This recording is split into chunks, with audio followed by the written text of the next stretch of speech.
俄压迫朝鲜劳工，5万朝鲜工人部署乌克兰。维持16个月的恰索夫亚尔之战即将迎来落幕。谍后游击战，阿泰什游击队公布俄机密，战争已扩散，俄无人机入侵保加利亚。俄间谍暴露，波兰逮捕俄白情报人员。挪威大坝破坏事件，俄罗斯黑客才是罪魁祸首。欧洲国防工业大提升，武器工厂急速扩张。全面占领加沙，哈马斯举旗投降。波兰升级 F-16，巴基斯坦成立陆军火箭部队。精彩资讯马上开始。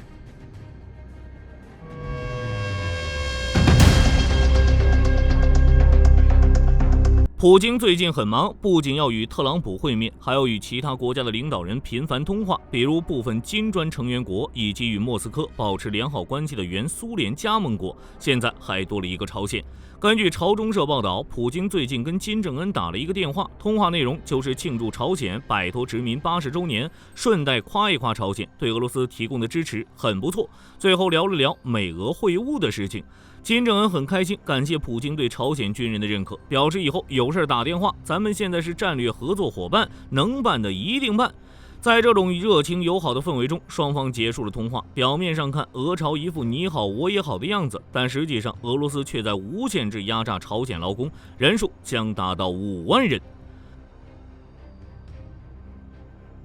英国广播公司报道，在俄罗斯的压迫下，有上万名朝鲜工人被迫忍受残酷的劳动。乌俄战争打响之后，俄罗斯进行了部分动员，跑了一大批适应男性，而且颁布动员令之后，普京并没有说什么时候停止，所以即使到了现在，还会从大街上随机挑选1名幸运民众，然后送到战场前线。在这种情况下，俄罗斯出现了劳动力短缺的问题。在2025年，俄罗斯的 GDP 之所以零增长，里面就有劳动力短缺的问题，建筑行业直接停滞，国内都这样了，更别说外部环境了。比如顿巴斯的重建，单靠俄罗斯根本建不起来。不过俄罗斯做不到，还有朝鲜这个冤大头呢。自从俄朝成为战略合作伙伴关系后，俄罗斯就很依赖朝鲜的炮弹、导弹以及士兵。比如库尔斯克战场，朝鲜士兵帮助俄罗斯作战，自己在前面充当炮灰，俄军正规军在后面抢战果。俄罗斯发现自己劳动力短缺后，就盯上了朝鲜。刚好金正恩也很缺钱，双方一拍即合。不过在2017年，联合国安理会禁止成员国雇佣朝鲜国民，并驱逐现有劳工。不过只要思想不滑坡，办法总比困难多。既然劳工的身份不行，那就把自己包装成大学生。仅在2024年，就有13211名朝鲜人进入俄罗斯。俄罗斯联邦移民局称，其中近60%都是持学生签证抵达，并且韩国情报部门报道，截至2025年5月，有大约15000名朝鲜劳工被送往俄罗斯。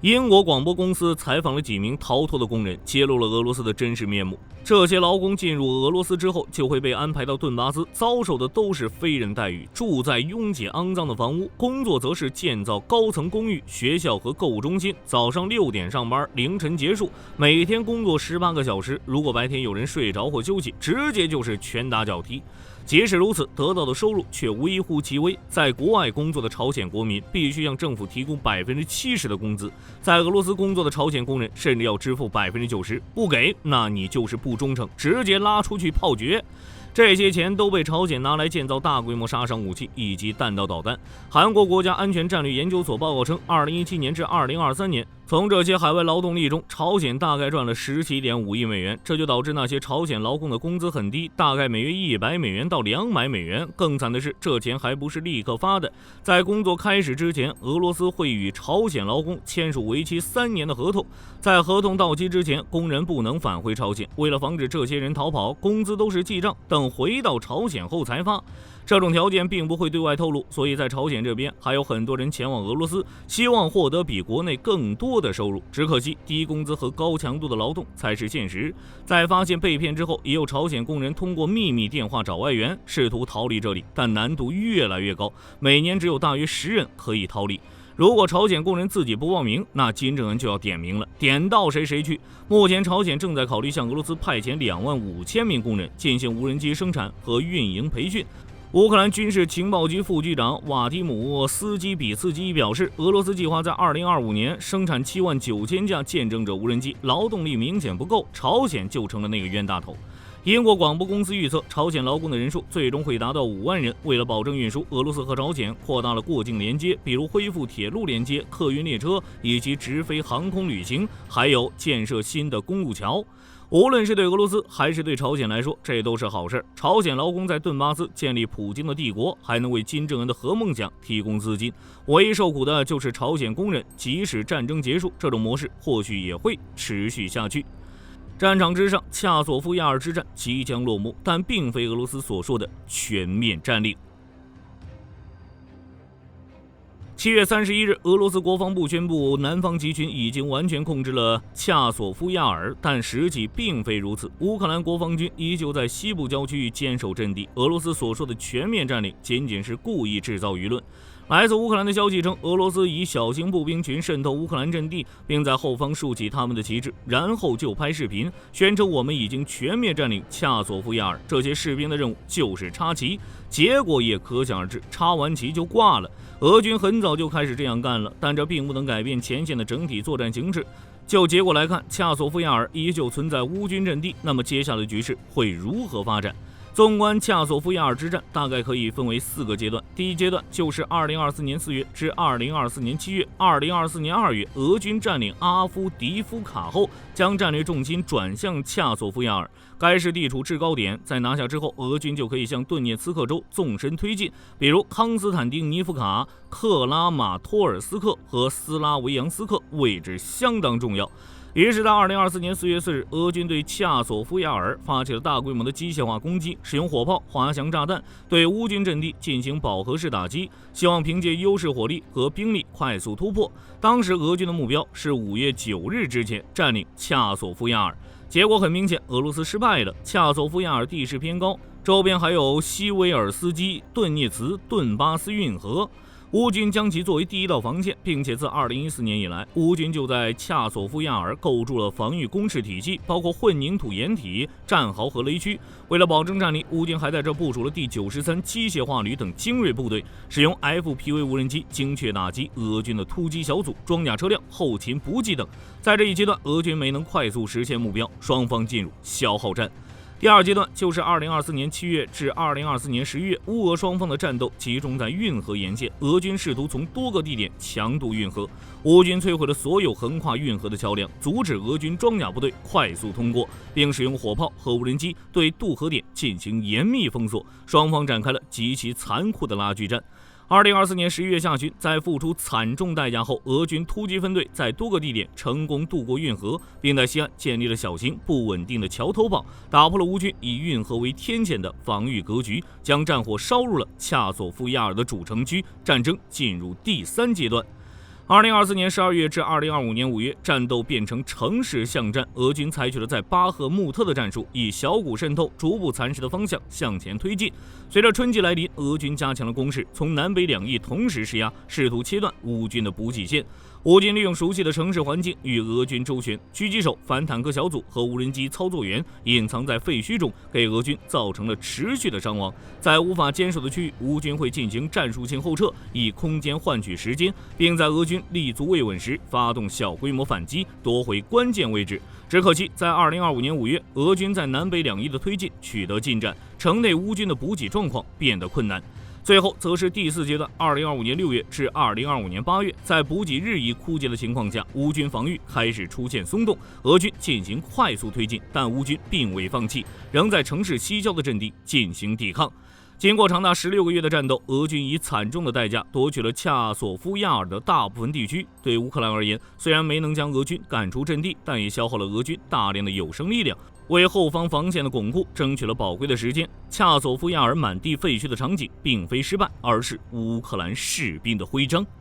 除了前线作战，乌军还有敌后游击战。阿泰什游击队又送来了绝密情报，在塞瓦斯托波尔地区，阿泰什游击队发现了一个俄军指挥所，负责协调对乌克兰南部的空袭，并为俄罗斯国防部修理直升机。指挥中心的行动直接导致了俄罗斯对赫尔松、尼古拉耶夫和扎波罗热城市的袭击强度。目前，阿泰什游击队已经将情报转交给乌克兰国防军，接下来就是乌军的远程袭击了。俄罗斯入侵保加利亚，明明该地远离战场，这是要做什么？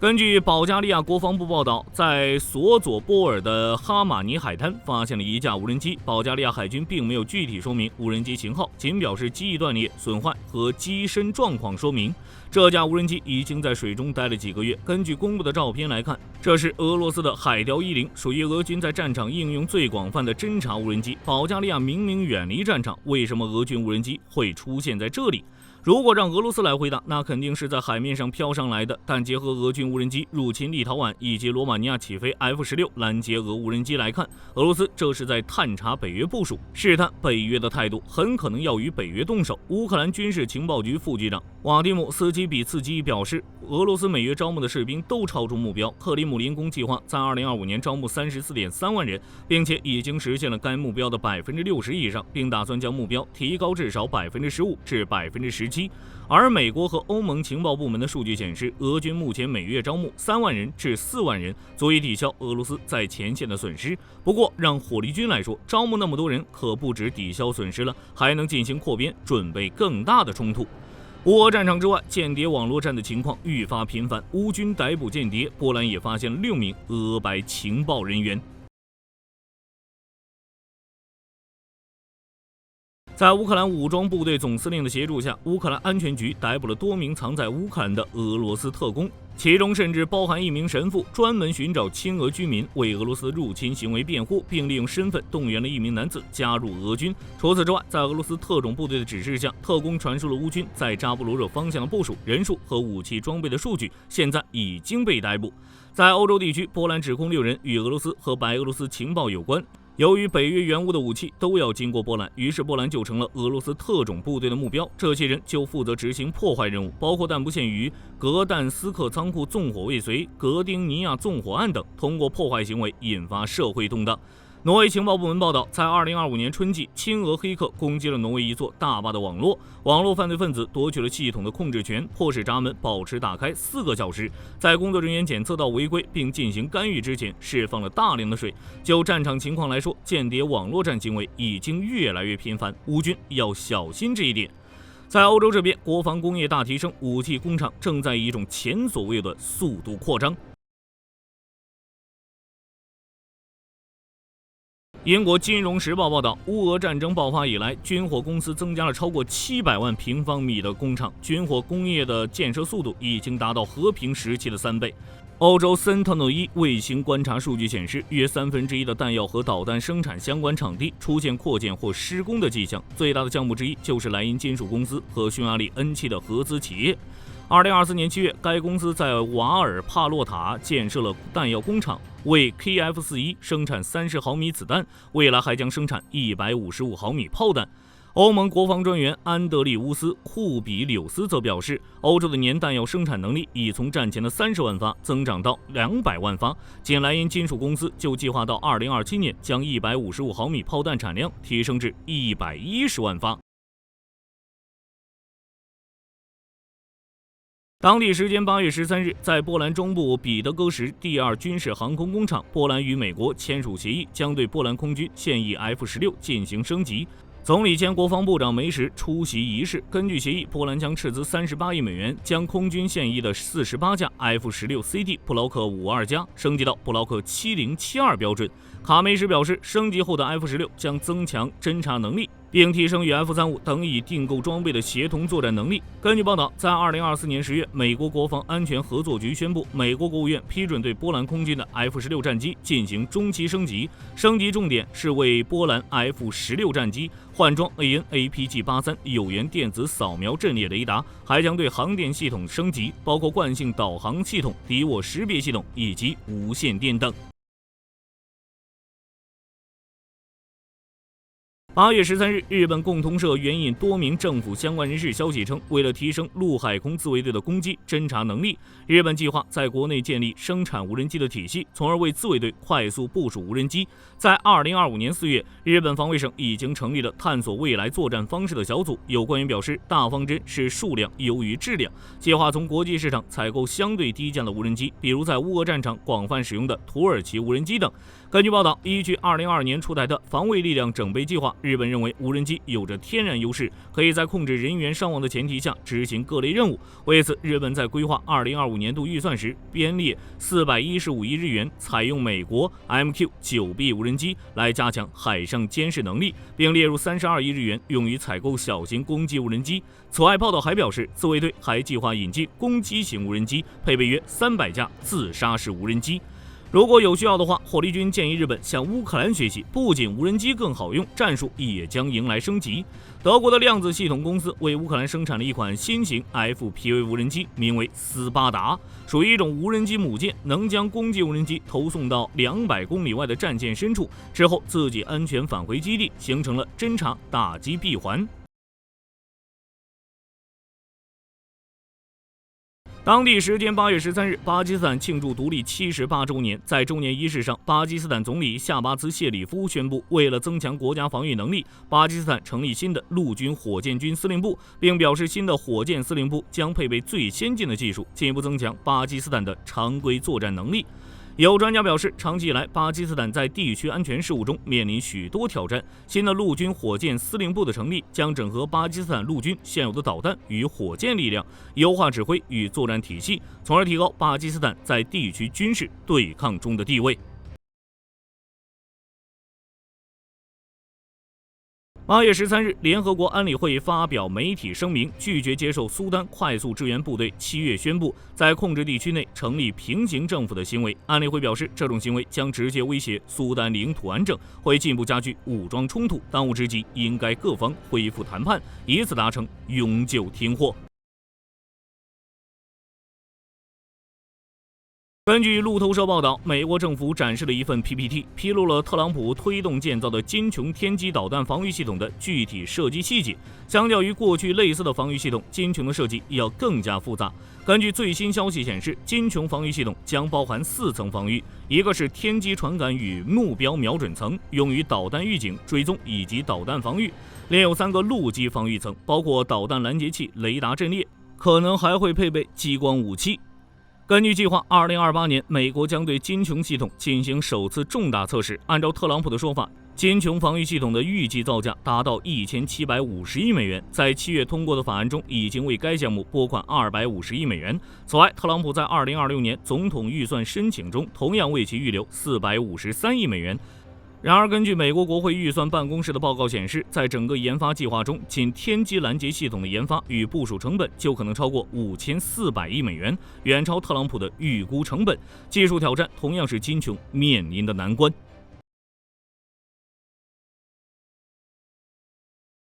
根据中东日报报道，8月13日，以色列总理内塔尼亚胡在耶路撒冷出席美国独立日庆祝活动时发表讲话，明确表示外交手段并非结束加沙冲突的适当途径。根据国土报报道，内塔尼亚胡在讲话中强调，胜利是以色列军队词典中的唯一关键词，所谓的政治解决手段不过是以色列失败与投降的另一种表述。以色列的军事行动将持续到所有战争目的达成。目前首要任务仍是消灭哈马斯的军事能力，确保类似袭击事件不再发生。与此同时，内塔尼亚胡还表示，任何国际压力或各方斡旋都无法动摇以色列为生存而战的决心。按照以色列国防军发布的声明，以军总参谋长扎米尔表示，目前已经提出并批准了以军在加沙地带下一阶段行动计划的核心框架。或许是看到了以色列的决心，哈马斯坐不住了，赶紧来到开罗，与埃及情报总局局长拉沙德举行会谈，商讨如何推进加沙地带停火。哈马斯表示希望尽快恢复加沙停火谈判，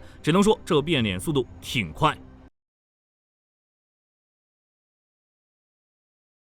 根据军事新闻网报道，美国政府已经要求洛马公司研究大幅提高增程型爱国者3导弹的产量，以此来适应日益增强的防御要求。洛马公司副总裁库比克表示，根据现行合约，洛马将在2027年之前达到每年生产650枚导弹的目标。按照过去3个月生产速率来看，该目标已经达成。在过去的时间内，增程型 I3 的生产限制之一来自于固体火箭发动机的供应，但随着 L3 与诺格公司提高产量，加上积极寻求替代供应商，这个限制已经基本解决。罗马公司表示，考虑到全球安全局势紧张，正在考虑将年产量提升到2000枚，远超最初预期。